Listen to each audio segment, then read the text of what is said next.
I'm in Yass and I'm on Ngunnawal country, and yesterday I had the great pleasure of meeting with a Ngunnawal Elder, Aunty Wendy Brown. Now, Aunty Wendy was happy to share her stories with me and for me to share them with you. She just didn't want to be on camera, so that's why I'm speaking now. Now, life for the Ngunnawal people following Colonial Expansion, which occurred after Hume and Hovell explored through this region, wasn't so great. They were gradually pushed off their land that they'd been living off for tens of thousands of years and were put into missions. Where I'm standing now was a mission many years ago, and generations of Aunty Wendy's family grew up on missions.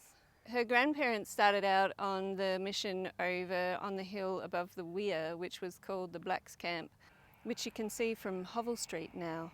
And then they were moved over here. This is Oaks Hill, while they were waiting for Hollywood Mission to be built. So here and at the Hollywood Mission, they had one tap, and at Hollywood, I'm told that they just had the one tap that didn't even have water pressure, and they had to put a bucket under it and just wait for the tap to drip until the bucket filled up before they could use that water.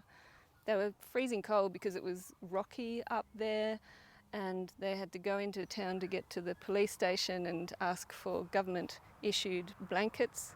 And they didn't have an abundance of food. They would still catch kangaroo and possum and a lot of rabbits, and then occasionally forced to kill the occasional sheep as well to feed their family. They carted soil up to the Hollywood Mission to build a garden because it was so rocky. They actually needed to bring soil in so that they could feed their family off that garden. Aunty Wendy told me that when she was little, the landscape around here was much nicer.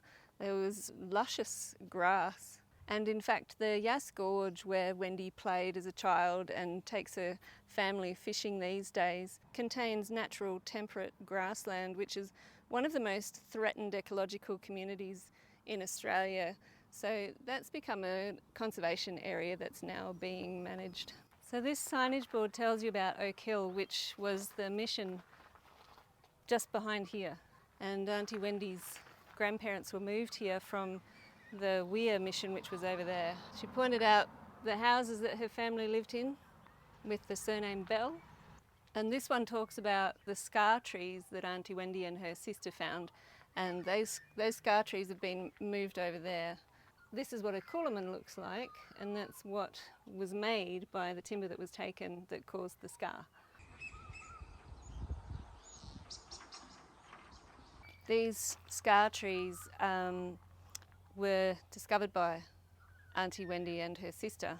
This scar is the shape of a coolamon. So when they were developing this area, they kept these and placed them here for display. You can come and visit these if you like. Definitely worth coming out and checking out the notice board and the scar trees while you're in Yass.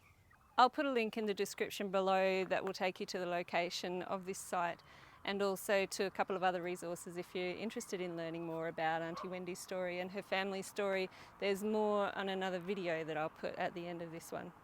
Thank you, Aunty Wendy Brown, for sharing your story and allowing me to share that with you.